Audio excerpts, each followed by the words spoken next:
Yeah, the reductionist idea that in the lower story, if you accept materialism or naturalism, you are going to reduce people to complex biochemical machines. That's just logical.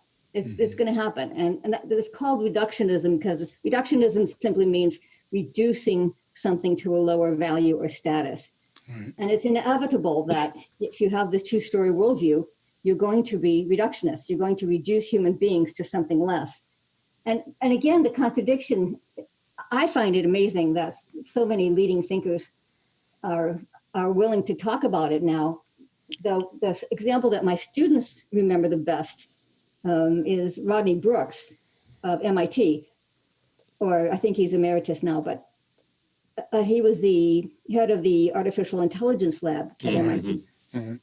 And so these are not fringe figures, by the way. Right.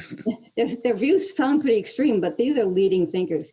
And he actually wrote a book where he said the human being is just a big bag of skin full of biomolecules reacting by the laws of physics and chemistry.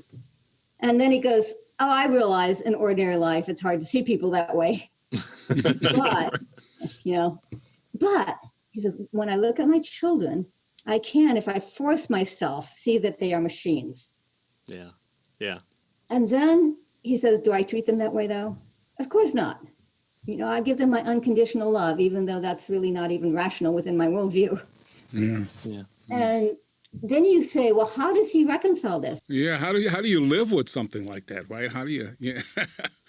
And the most surprising part is the last line of this section of the book where he says, I maintain, this is a direct quote, I maintain two sets of inconsistent beliefs. And so Schaeffer was spot on saying that secular worldviews now are radically fragmented, divided, internally contradictory. And people say Christianity is irrational. Right, yeah. Yeah. And not only that, they at least tacitly acknowledge it, right? I mean, clearly that's what he's doing there, right? Not just tacitly, openly. Okay. Yeah.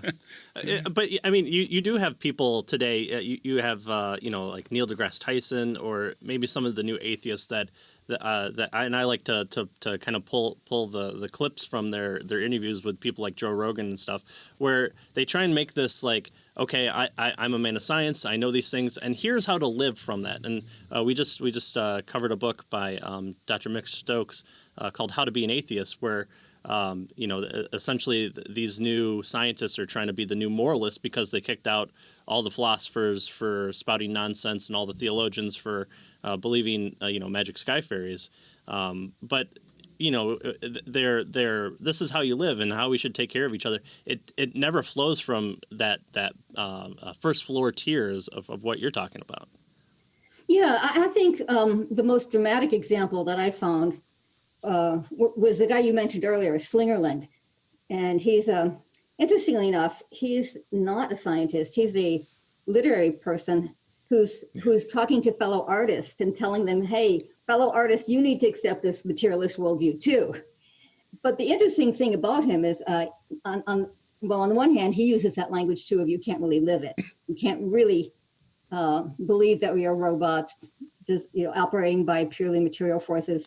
In fact, he has a fascinating section of his book where he says, we are robots designed not to believe that we're robots. Yes, by unguided evolution, right? Yes. And that word designed. Yeah. But here's what he says. Telling. And he literally says we have to develop a dual consciousness. We have to see ourselves as physical systems, lower story, and persons in the upper story.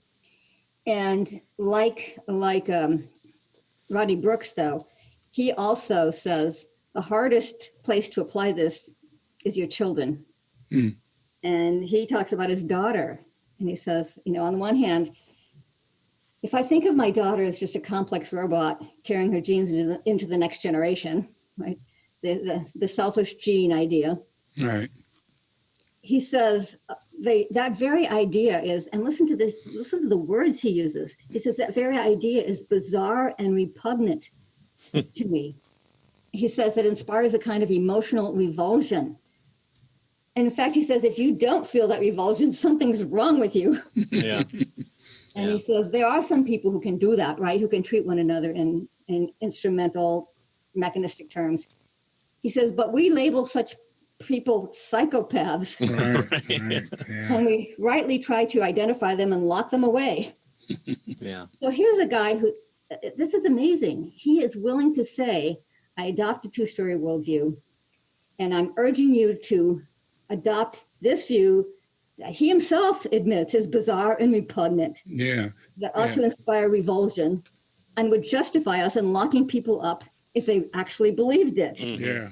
Or at least tried to live it, right? Right. Yeah. And this is severe cognitive dissonance. Yeah.